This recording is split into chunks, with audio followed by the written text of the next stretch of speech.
Okay, so good afternoon, everyone. So today I will present a work related to the experimental processing of the GPS L1 and L5 signals. So before I begin, I would like to acknowledge my co-authors who contributed a lot to this work, and without them, this wouldn't have been possible. So my plan for this presentation is quite simple. I will start with the motivation to answer the question, why do we need to enable processing of the GPS L5 signal? Then I will describe shortly what we have done so far. I will show you some test solutions, the potential candidates for the products. There will be some comparisons between the solutions and with respect to our nominal legacy products. I will show you some statistics, so we will be able to see what works better and what does not.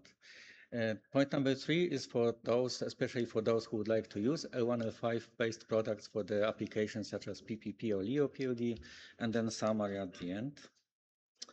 Yes, so motivation. So according to the US government, we are kindly encouraged to incorporate modernized signals, especially L2C, and this is even more important, signals on L5.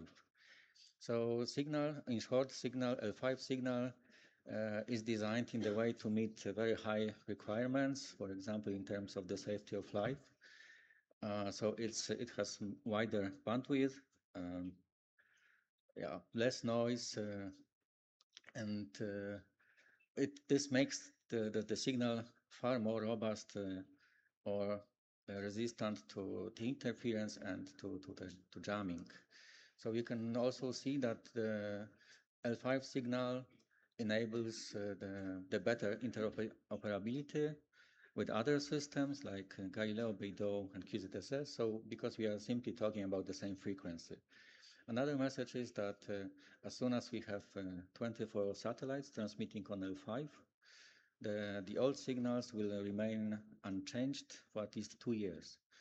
And so this means that if everything goes according to the plan, we'll face new reality in 2029.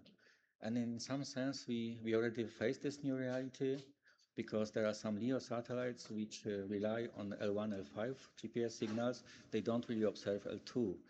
So an example is given here. This is EPSSG. So it's clear that there is a high demand for L1, L5 based products, not only for the satellite operators, but also for the PPP, geodesy, and scientific applications. So this is a very short description of the processing scheme and input data. As you can see, for the GPS for the satellites, I used GPS and Galileo. The reason is that I assume that GPS-only solution wouldn't be stable enough, robust enough, because we still have limited number of satellites transmitting on L5. So I added Galileo to stabilize the solution, while still allowing us to somehow observe what happens if you change from L2 to L5.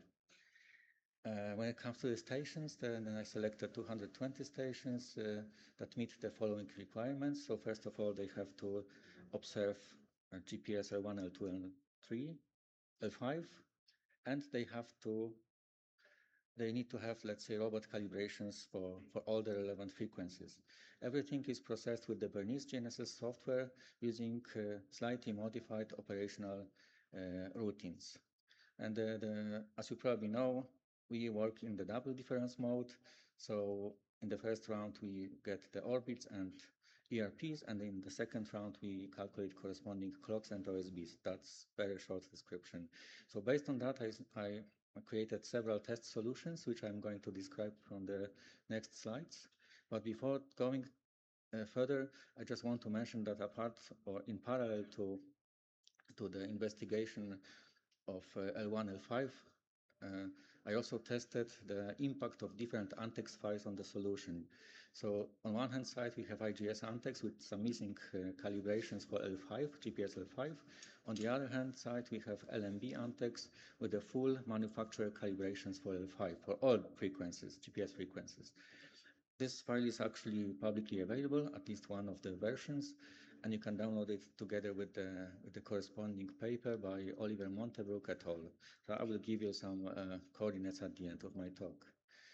So I mentioned that I created several test solutions, actually 6 of them. They are marked here, so L12A. This is, please remember this code because I'm going to use it later on. So L12A means that this is the L12 based solution. So which is based on all GPS satellites and also Galileo satellites. The next one, L12 without A, this is the L12 solution based on GPS satellites which also transmit on L5, so less satellites. And finally, we have L1 L5 solution. So subscript denotes the antex which has been used in the game. So what is also important, the Galileo satellites are always treated in the same way in each solution. So when I say solution, I basically mean roughly those 4 files like orbit, ERPs, clock, and OSPs. And also there's also an antex or antenna model behind, either IGS or LMB. The statistics and validations are performed based on 10 days. So you will see on subsequent slides some comparisons to the legacy products, misclosures, and satellite clock corrections, and what happens if you apply our products to PPP and LEO POD. So I have selected 10 days at the beginning of March to perform the statistics. So this means that I was still using less satellites, so 9 satellites of Block 3A. Of course, now, as you probably know, since April 25th, we have one more 3A satellite in orbit. So in total, we have now 21 satellites transmitting on L5. Before I go to the solutions, I would like to describe shortly the differences between antex, the antenna models I used. So the differences are marked in yellow, but for us, the most important one is this is the fact that IGS antex doesn't contain an L5 calibrations for GPS 2F satellites. So what I did, I copied L2 pattern to L5, which is not very optimal solution. It has certain consequences. So if we now compare antenna to modified IGS with LMB, then you may see on the left-hand side that the mean differences for the L1, L5 ionophilinia combinations, then they reach level of 14 centimeters. That's substantial, and you will see some consequences later on. And when it comes to the to 3A satellites, GPS 3A, the differences are much smaller, even smaller for the newest satellites. And if you look to the bottom row, these are the standard deviations of the differences, quite small, relatively small. And this is mainly due to the fact that LMB antex contains the full azimuth and elevation dependent pattern, while the IGS antex is only elevation dependent for GPS satellites. Now we have the first results and comparison with respect to the legacy products. This is in terms of the orbit. So on the left-hand side, we see the mean differences between orbits in radial, along track, and cross track. So if we now take the first 2 solutions on the left, L1 2A for IGS and LMB, you might notice that they are quite similar to our legacy products. So there's no, let's say, bias visible. It's very small. Now, when we reduce the number of satellites, we go to the next 2 solutions. Then we somehow change geometry, and actually we start observing a small bias, and then this bias gets even larger if we switch from L2 to L5. So it reaches level of 4 millimeters, and this is based on 10 days. So when it comes to the standard deviation of the differences between orbits, then nothing spectacular, but however we do observe some higher values for L5. Now let's check the stability of the orbits. So what we do, we have 10 orbits, 10 daily orbits from midnight to midnight, and we compare satellite positions at midnight. And this is our RMS over 10 days. Again, in 3 components, plus in addition 3D RMS, which is the summary.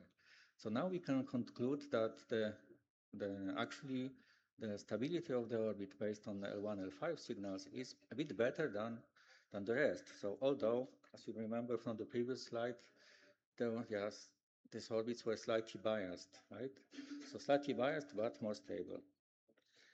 Um, Next slide, ambiguity resolution. So as I mentioned, the L5 signal is more robust, designed to reduce the tracking noise. So we expect the better ambiguity resolution. And this is indeed what we see here.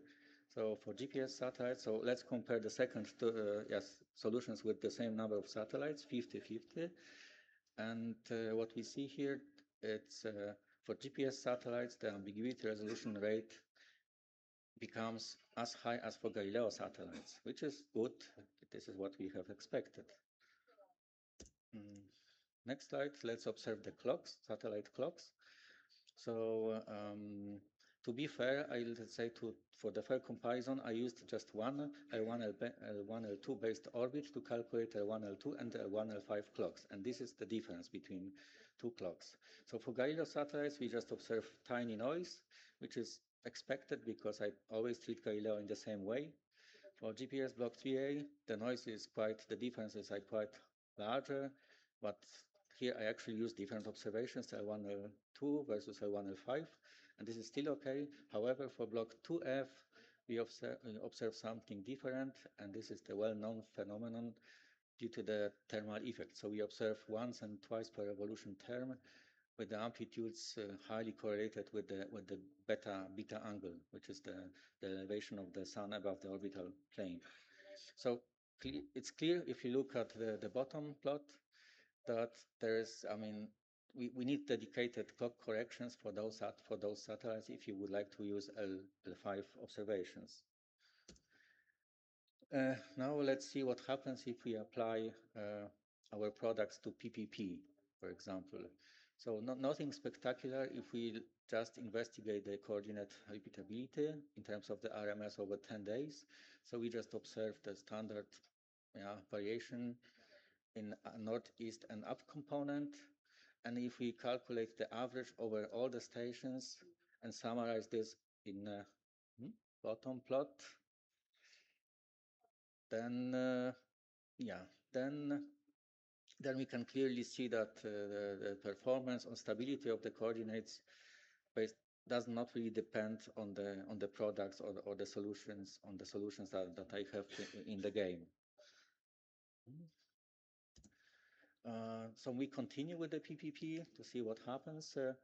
Now I compare different station coordinates based on different solutions I described before. So in the first row, I simply change the observations like L1 versus L5, but keep the antenna model the same. In the second row, I change the antenna model, but keep the observations the same.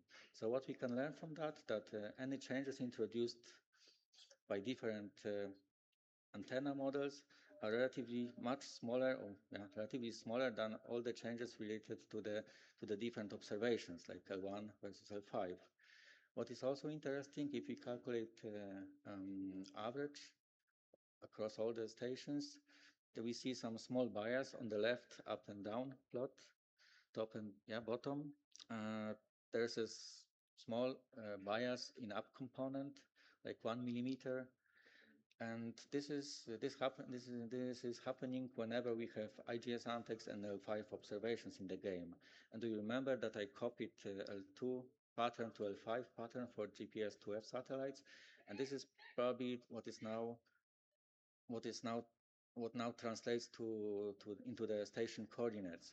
And if we now investigate sort the stations according to latitude, we may observe that the stations at different latitudes are affected in slightly different way. I see that. Okay, this is almost the last one. So this is now LEO POD. The most important message is that the kinematic and reduced dynamic orbit are almost the same. Doesn't really matter if we use L2 or L5 observations, but what really changes is the ambiguity resolution rate. So for GPS satellites, it goes from about 80% to more than 90%. And this is the most important message, that we improve the ambiguity resolution rate. Summary. So in general, the L1, L5 products are comparable in quality to those derived from L1, L2 observations. Since the orbits based on L1 and L2 and L5 observations are comparable, we can also create just we can use them to create the satellite clock corrections based on L1, L5. So it means that we can use the same orbit, but just different clocks, so reduce the number of additional products. So if we apply the products to PPP and NeoPOD, we can only observe the superior performance, so the comparable performance even better thanks to the better resolution, ambiguity resolution rate. And yeah, it's important to use the consistent L5 patterns. So let me skip the last, and this is my last slide. So it is clear for us what to do in the future. So we would like to establish the operational processing for the products based on L1, L5. I hope we will be able to do this before the end of the year, maybe even in autumn. But yeah, we need to fix some small technical issues. I would like to also answer some questions. I was happy to answer many questions during my investigation, but unfortunately I have much more now. So we also have to think about the naming convention to avoid the confusion as soon as we increase the number of potential products. And these are the references I mentioned. So yeah, that's all. Thank you. Sorry for being late.